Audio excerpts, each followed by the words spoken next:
नमस्कार दोस्तों, AI1 job गुरु में आपका स्वागत है। दोस्तों, आज हम यूपीएससी के सी सेट के क्वेश्चन पर चर्चा करेंगे। दोस्तों, ये सेकेंड प्रश्न पत्र है, इसके सेट ए पर हम चर्चा कर रहे हैं। यदि आपके जो भी सेट हैं, आप इसके प्रश्नों का मिलान करके आप अपने आंसर पा सकेंगे। दोस्तों, इसमें 80 क्वेश्चन थे और टोटल 200 अंकों के लिए ये प्रश्न थे। तो दोस्तों, सबसे पहले हम चर्चा आगे बढ़ाते हैं परिच्छेद 1 से, जिसमें परिच्छेद भारत में पिछले दशक अथवा इसके लिए जो एक प्रश्न बने थे, परिच्छेद में निम्नलिखित में से कौन सा एक सर्वाधिक महत्वपूर्ण निहितार्थ है। तो इसका जो आंसर है वो डी है। बड़े पैमाने पर रोजगार उपलब्ध कराने के लिए सामाजिक क्षेत्र में खर्च का बढ़ना आवश्यक है। इसके साथ साथ दूसरा परिच्छेद दिया हुआ था भारत में निजता के अधिकार पर, जिसके लिए प्रश्न पूछा गया था उपर्युक्त परिच्छेद के आधार पर निम्नलिखित पूर्ण धाराएं बनाई गई है। इसके जो आंसर हैं वो ए है। 1 और 2 जो है वो हमारा सही है। अब हम आगे बढ़ते हैं प्रश्न नंबर 3। प्रश्न नंबर 3 के लिए भी परिच्छेद दिया हुआ था जल के साथ एक सबसे बड़ी। यहाँ पर इसके लिए जो प्रश्न बने थे, इन प्रश्न के जो आंसर हैं वो सी हमारा आंसर है। आर्द्र भूमियों में जल के मुक्त स्रोत के रूप में से कहीं अधिक प्रबलित करना चाहिए। अब हमारा जो अगला प्रश्न है 4। प्रश्न 4 की हम बात करें तो इसके लिए भी यहाँ पर परिच्छेद 4 दिया हुआ है और इसी परिच्छेद 4 के लिए प्रश्न पूछा गया है, निम्न कथनों में से कौन सा एक परिच्छेद के लेखक द्वारा दी गई सलाह को श्रेष्ठ रूप निहित करता है। इसके हमारे आंसर हैं डी। आपको जानना चाहिए कि आपके धन का निवेश एक जोखिम भरा व्यवसाय है। अब हमारा अगला प्रश्न है 5 और प्रश्न 5 के लिए भी परिच्छेद 5 दिया हुआ है और परिच्छेद 5 के अंतर्गत ये प्रश्न 5 पूछा गया है, जिसके हमारे आंसर हैं बी। केवल 1 और 3 हमारा यहाँ सही आंसर है। अब अगला हम देख लेते हैं प्रश्न नंबर 6। प्रश्न नंबर 6 में हम देखें तो इसी परिच्छेद 5 के अंतर्गत प्रश्न नंबर 6 है, जिसमें निम्नलिखित में से कौन सा कथन परिच्छेद के मर्म को श्रेष्ठ रूप अंतर्निहित करता है। तो इसके हमारे जो आंसर हैं वो सी है। जैव प्रौद्योगिकी की भूमिका जीएम फसलों के विकास के लिए आज की प्राथमिकता तक सीमित नहीं है। अब हम आगे बढ़ते हैं प्रश्न नंबर 7 में। गुणनफल यहाँ दिया हुआ है, जो प्रश्न आपको दिख रहे हैं। इसके लिए जो आपके आंसर है अंत में कितने शून्य होंगे, तो यहाँ पर शून्यों की संख्या 10 है। अगला प्रश्न है 8। माना कि XYZ 3 अंकों की एक संख्या है। इसके लिए हमारा जो आंसर है वो बी है। 9 से विभाज्य नहीं है, तो ये जो है 9 से विभाज्य नहीं है। अगला प्रश्न है 9वां। माना कि PQR और S एक प्रकार की प्राकृत संख्या है कि इसका जो हमारा प्रश्न है का उत्तर जो है प्राकृत संख्या है यहाँ पूछा गया है, तो इसका आंसर हमारा सी है। आर इसका आंसर होगा। अगला प्रश्न 10वां प्रश्न है 5 अंकों की कितनी अभाज्य संख्याएं अंकों 1, 2, 3, 4 और 5 के द्वारा बिना अंकों की पुनरुक्ति किए हुए बनाई जा सकती है। तो यहाँ पर आंसर है ए 0। अब हम 11वें प्रश्न में चलते हैं। 11वां प्रश्न की बात करें तो में प्राप्तांक किस अंक को दर्शाता है। तो यहाँ पर जो प्राप्तांक दिया हुआ है 11वें प्रश्न का जो आंसर है हमारा बी है। 3 इसका आंसर। अगला प्रश्न है 12वां प्रश्न। यदि आपके पास 2 सीधी 7.5 फुट और 3.25 फुट की छड़ें हैं, तो इसके जो हमारे आंसर है वो सी है 1 फुट। 13वां प्रश्न की बात करें तो अनुक्रमांक 14, 18, 20 इससे संबंधित जो प्रश्न के हमारे आंसर हैं वो सी ऑप्शन है 38। अब हम चलते हैं 14वां प्रश्न। एक पुस्तक जिसके पन्ने सामान्य रूप से हैं, इसके हमारे आंसर हैं बी 7, 8। अब आगे बढ़ते हैं। अगला प्रश्न है 15। निम्न विन्यास पूरा ध्यान दीजिए। तो यहाँ इसके आंसर हमारे हैं सी। A, C, C, E, C जो है ऑप्शन हमारा आंसर है। 16वां प्रश्न है माना कि A3, BC और DE 2F इसके लिए जो आंसर है वो सी है 3 इसका आंसर है। अगला है हमारा 17वां प्रश्न। दो कथन S1 और S2 नीचे दिए गए हैं जिनके उपरांत एक प्रश्न है। तो यहाँ पर इन दोनों कथनों के अनुसार इसका जो आंसर होगा वो C होगा। S1 और S2 एक साथ प्रश्न का उत्तर देने के लिए पर्याप्त नहीं है। अब आगे बढ़ते हैं प्रश्न 18। निम्नलिखित अंकों पर विचार कीजिए।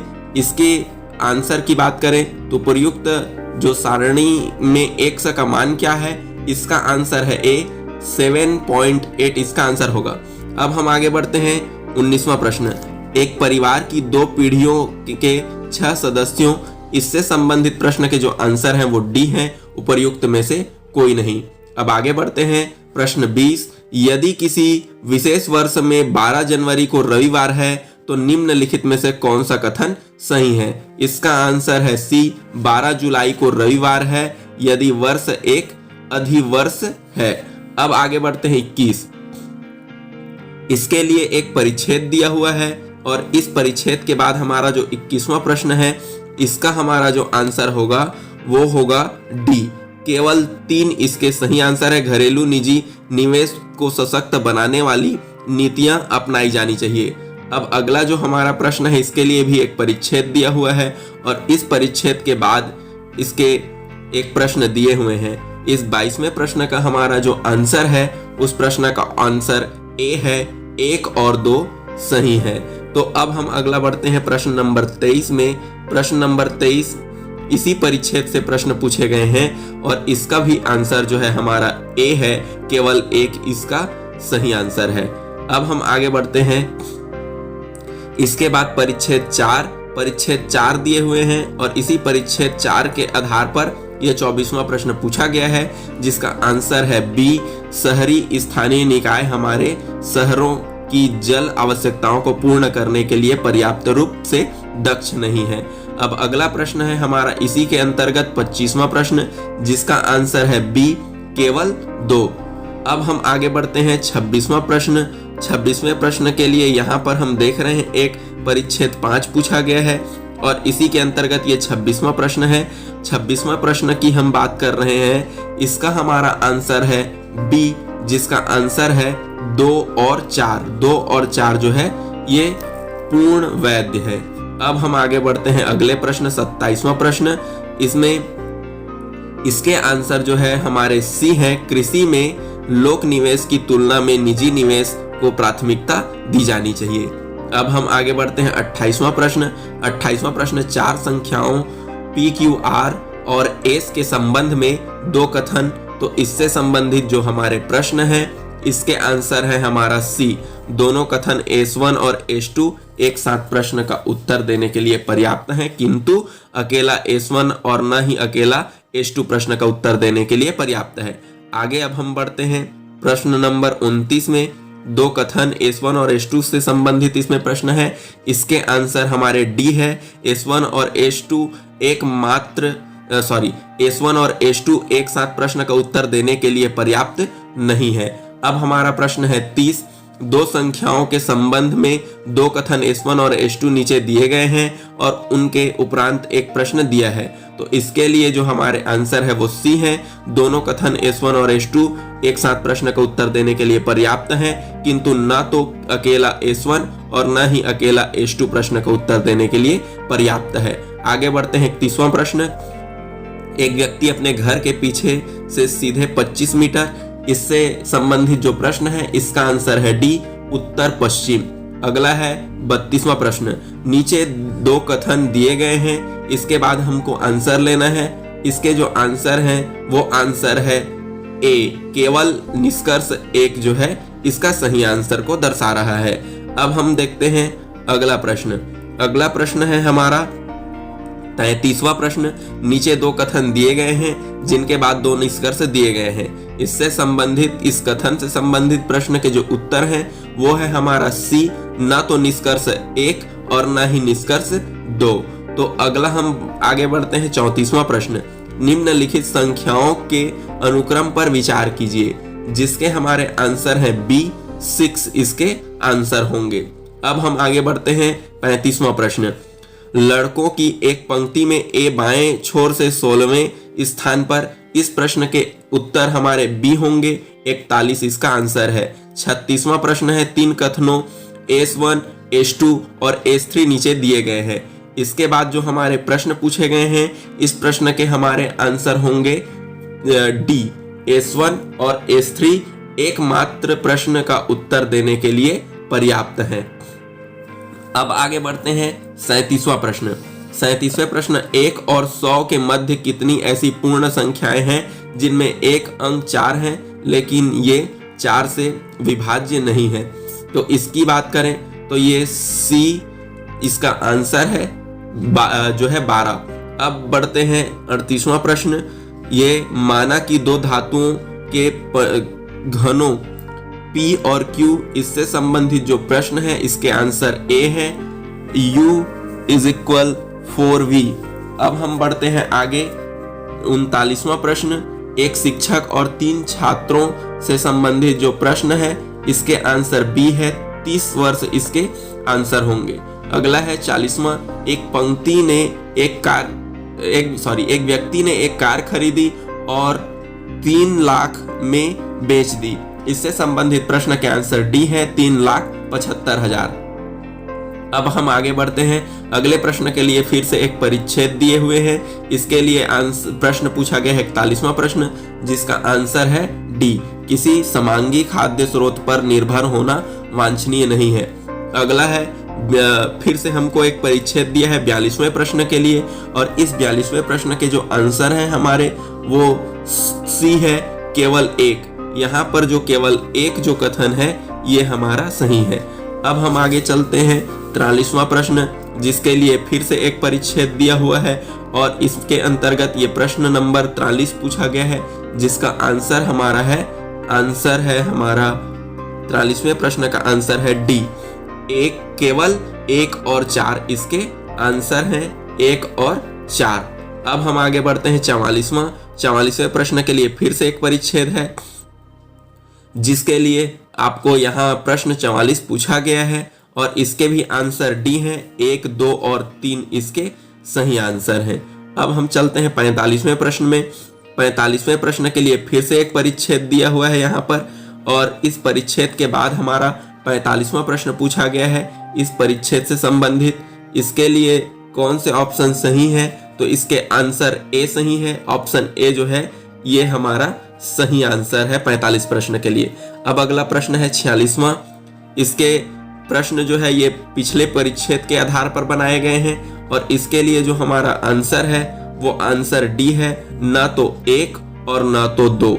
ना तो 1 ना तो 2 इसका सही आंसर है ऑप्शन डी। अगला प्रश्न है 47वां प्रश्न। एक वस्तु पर एक दुकानदार, इससे संबंधित प्रश्न का जो हमारा आंसर है वो डी है। ग्राहक के लिए सभी विकल्प समान रूप से अच्छे हैं। अगला प्रश्न है 48वां। ए से जेड तक के वर्ग के लिए 1 से 26, इस प्रश्न के हमारे आंसर हैं वो डी है, 246 इसके आंसर होंगे। अगला प्रश्न है 49वां प्रश्न। निम्न में लुप्त पद @ क्या है, इसके हमारे आंसर डी है, NPJM। वहीं अगला प्रश्न 50वां प्रश्न है, निम्न में से कौन सी सबसे बड़ी संख्या है, इसका हमारा आंसर होगा सी, 1/3 की घात ऋण 4। अगला हमारा प्रश्न है 51वां प्रश्न।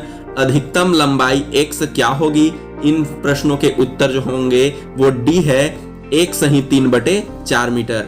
52वें प्रश्न है, निम्न आंकड़ों पर विचार कीजिए, जिसका हमारा आंसर है यहाँ डी इसका आंसर है 1971 से 1981। अब हम चलते हैं अगला प्रश्न 53वां। आवर्त दशमलव निरूपण 1.272727 किसके समान है, इसका आंसर होगा बी, 14/11। अगला है हमारा 54वां प्रश्न। 4 अंकों की सबसे छोटी संख्या कौन सी है, इससे संबंधित प्रश्न के आंसर है बी, 1022। अब अगला प्रश्न है 55वां प्रश्न।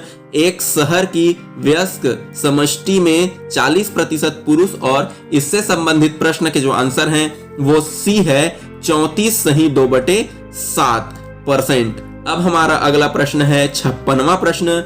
51 × 27 × 35, इससे संबंधित प्रश्न के आंसर हैं ए, 50 इसका आंसर होगा।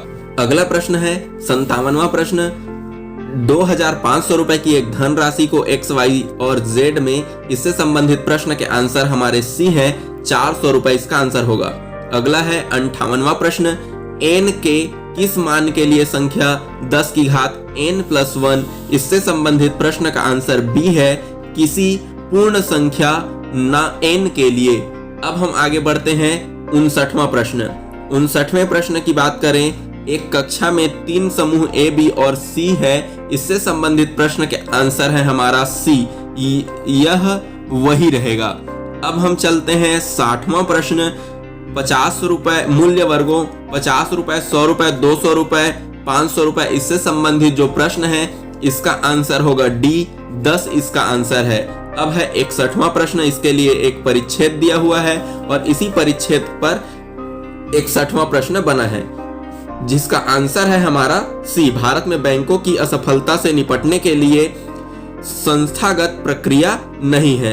अब हम देखते हैं अगला के प्रश्न के लिए फिर से एक परिच्छेद 2 दिया हुआ है और इसी परिच्छेद 2 के आधार पर हमारा 62वां प्रश्न है और 62वें प्रश्न का आंसर सी होगा, नवीकरण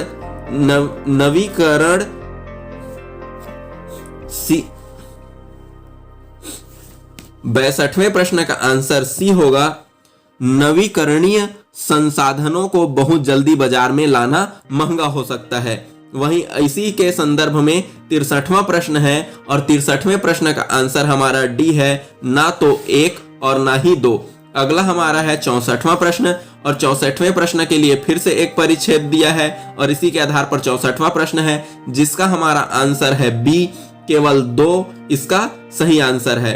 अब हम चलते हैं अगला फिर से एक परिच्छेद दिया है और इसी परिच्छेद 4 के आधार पर हमारा 65वां प्रश्न बना है और 65वें प्रश्न का हमारा आंसर है सी, ठोस अपशिष्ट प्रबंधन को जल निकासी और मल जल निकासी तंत्र के अनुरक्षण के साथ एकीकृत किया जाना चाहिए। अगला प्रश्न है 66वां प्रश्न जिसके लिए फिर से परिच्छेद 5 दिया हुआ है और इसी परिच्छेद 5 के आधार पर हमारा 66वां प्रश्न बना है जिसका आंसर है डी, किसी भी समुदाय के आर्थिक आवरण राज्य के कानूनों से प्रतिरक्षित है। अगला 67वां प्रश्न शब्द दिल्ली के सभी अक्षरों से संबंधित है जिसका आंसर है बी, 18 इसका आंसर है। अगला है 68वां प्रश्न, जो प्रश्न है एक बोतल में द्रव ए की 20 लीटर मात्रा, इस प्रश्न के हमारा आंसर है सी, 16:9। अब अगला है 69 प्रश्न, एक बल्लेबाज का उसकी 50वीं पारी के बाद औसत स्कोर, इससे संबंधित प्रश्न के जो आंसर हैं हमारे वो सी है, इसका आंसर सी 62 सही है।